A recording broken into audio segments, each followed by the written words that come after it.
Welcome to the Jill on Money Coronavirus Market Update. It is Tuesday morning in your feed. It's Monday afternoon for me and for Mark. We are just trying to get through this news cycle, which has been pretty intense. We know it's a very tough time for so many of us. So I want to not delve too much into this period where there's protesting and in some cases some violence and vandalism, which is nothing that's ever good, especially if you're the ones who are impacted by it. This is essentially just making everybody more uptight overall. And one of the ways you may be feeling that is that you start to feel uptight about your money.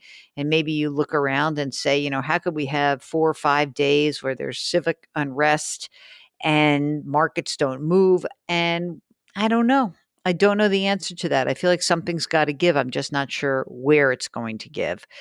Want to remind you that if you have a financial question, we're here for you.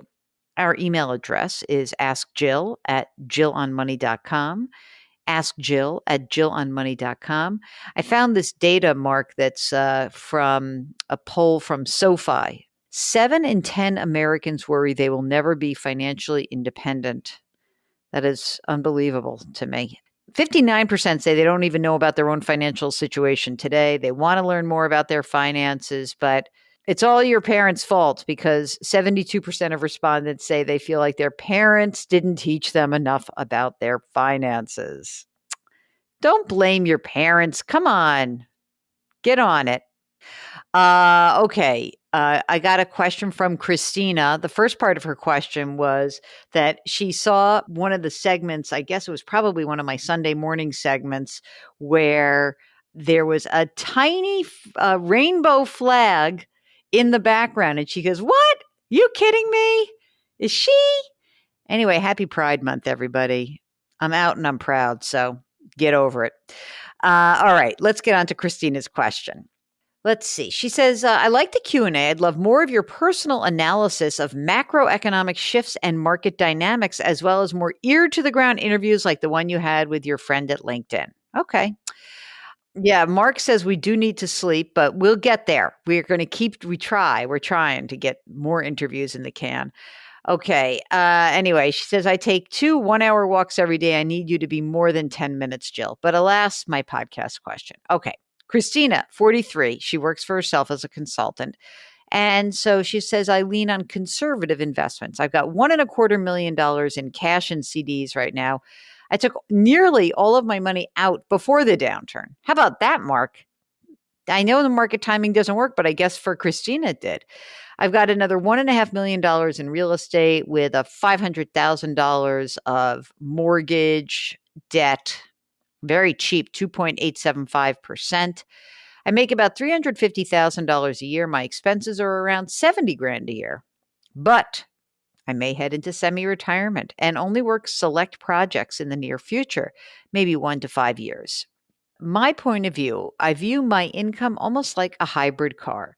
The gas is the earned income, the electric, the passive income, and that allows me the freedom to ebb and flow depending on circumstances, which is important as an independent contractor. Okay. I'd like to create the most reliable, safe, yet highest return I can from passive income investment sources. My question, what should my next move be for my cash? I know I should keep a lot liquid, but I'm tempted to pay off a chunk of my mortgage, at least recasp, if not refi. But I know you're not a fan of that strategy. I'm also looking at REIT funds, dividend stocks, closed-end funds. I'm patient. It's hard not to make moves as some of my CDs are starting to come due. Any advice? Well, it seems to me that you need like a bigger game plan than this, Christina. So I think what you need to figure out for yourself is, what is it that you're actually trying to do? Are you trying to take the money that you have in the cash and CDs and generate a certain amount of income every year? And if so, how much would that be? And if not, if it's just that you really do like having some safe stuff, what is the right portfolio mix for you to achieve both your nearish term goals and your longer term goals? If you were previously making $350,000 a year and your expenses are 70, what happens to all of your longer term planning if you say, well, I'm only going to make $150,000 a year and I'm now going to cut back, and how much more money do I need to actually put into, say, retirement? And what is it that is going to happen, let's say, I don't know, like in that 5 to 10 year period beyond that? How much can you really count on? And then I would start constructing a portfolio. I wouldn't start looking at REIT funds or dividend stock funds. I'd really start with a bigger picture. What is the game plan here? What am I trying to achieve? And what are the best ways to achieve my game plan without assuming a ton of risk? I think that's what you're asking. And for that, I would suggest you could either be in touch with a financial planner. You could do it yourself, of course, but you've got to start somewhere. If you've got $1.25 million in cash or cash equivalents, is that all the money you have? Is there no retirement account? I mean, I feel like there's some piece of this that's missing. So if you wouldn't mind following up and coming back to me with a couple of different pieces of information. Number one, do you have any retirement funds? Number two, based on that $350 a year, let's say 1 to 5 years in the future, is it really going to be $350 a year? Is it going to be that consistent? If in 5 years you were to make less, how much less? It's time for you to then become clearer about how to deploy the money that's in cash. Some portion of it does need to maybe just stay in cash because you're nervous, but you need to get money invested for the long term if this is all the money you have in the world. That's really the issue. Okay, this is Rick, who read my article on estate planning. We've got one problem with our estate plan. Who do we name as executor? We're married with an adult son who's got Down syndrome. Everything's good except if we both die, and that would mean only our son. No one on either side of the family that we could feel comfortable executing the will and managing our estate that would be left with our son. Well, okay, you could possibly have an attorney or a trust department serve as the executor. But, obviously that costs money. But I think that it sounds to me like you're going to need to do that, because if you don't have anyone, not even, say, a really close friend, you don't have a lot of good choices. So we want to make sure that you have some choices. The choices for you are really going to be, whom could we hire to serve in that role? And there are certainly, you can do that. There are bank trust departments, there are trusts in brokerage firms, and there are also individuals, sometimes financial planners, and sometimes CPAs, and sometimes attorneys will serve in that role. They'll take a piece of the action. This is from John. My wife and I are unemployed. We received the stimulus check. How can I have a tax so I don't get hit next April? Is there any form or a site I can visit? Don't worry, John.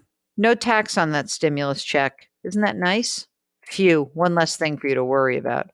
And finally, this is from Bonnie, who said, I read that a single filer whose 2019 taxable income was less than $39,375 will not owe taxes on gains from stocks or mutual funds owned for more than a year. I fit in this category. Does that mean I can avoid paying taxes on capital gains for federal and/or state of Illinois? I haven't filed for 2019 yet. Well, it's a very good question. Yeah, the long-term capital gains rate for single goes up to 40,000. I think it's 40 for 2020. I think it was 39,375, but it's up to 40. If you make more than $40,000, you get a 15% capital gains rate. So yeah, you don't have to pay any capital gains at the federal level. I'm not sure about the state of Illinois. I don't know if it's a piggyback tax or not, but what I do know is that you will have no federal tax that's due. So hooray for you, right? That's it. It's amazing to just blow through some of these questions. We are going to try to have more interviews that we can get out to you, but the questions are insane. The number of questions that we are fielding is just over the top. And we really do appreciate you taking the time to write. So that's why we want to try to get these out to you as quickly and efficiently as we can. Don't forget to go to the website, JillOnMoney.com. You can sign up for our free weekly newsletter, which is free, and it does come out weekly, which is fantastic. And of course, you can always check out all the great stuff that we're doing. We're posting new content all the time. So just go to JillOnMoney.com. We thank you very much for listening. We want to remind you to stay safe during these very intense times. Wash your hands, wear your mask. maintain your social distance. And for the people who are driving too quickly on my block, I am going to continue to yell at you. I'm sorry to say. If you keep driving fast, I am going to be that person who yells like a crazy woman and says, slow down. All of us might want to take that into consideration. Let's just all slow down a little bit, take a deep breath, be nice to each other, lift somebody up today. Please try to do something nice, okay? Thanks for listening, and we'll talk to you tomorrow.